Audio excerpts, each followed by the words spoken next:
உடனே துரியோதனன் விதுரனை கூட்டாஞ்ச வாழ்நான் என்னன்னு கேட்டார்.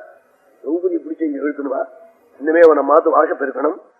ஏஹி க்ஷத்தா திரௌபதி மானயஸ்வ பிரியாம் பார்யாம் சம்மதாம் பாண்டவானாம் சம்மார்ஜதாம் வேஷ்ம பரைது சீக்ரம்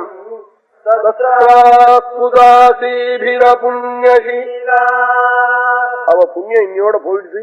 இன்னமே நம்ம வாச பெருக்கணும், வேலை செய்யணும், வீட்டுல என்னென்ன வேலை செய்யணுமோ அவதான் செய்யணும். வேலைக்காரிகளுக்காக கட்டி கொடுத்துருக்கிறார், குடிசையில் அவள் வசிக்கணும், நமக்கு வேலைக்காரியா போயிட்டா. ஏஹி க்ஷத்தா திரௌபதி ஆனயஸ்வ பிரியாம் பாரியாம் சம்மதாம் பாண்டவானாம், ரொம்ப அன்பு வச்சாலே பாண்டவர்கள், அந்த அந்த மனைவி இங்க பிடிச்சி இழுக்கணுவான். ஆனா சம்மார்ஜதாம், வீடெல்லாம் பெருக்கணும், இனிமே அவதான்.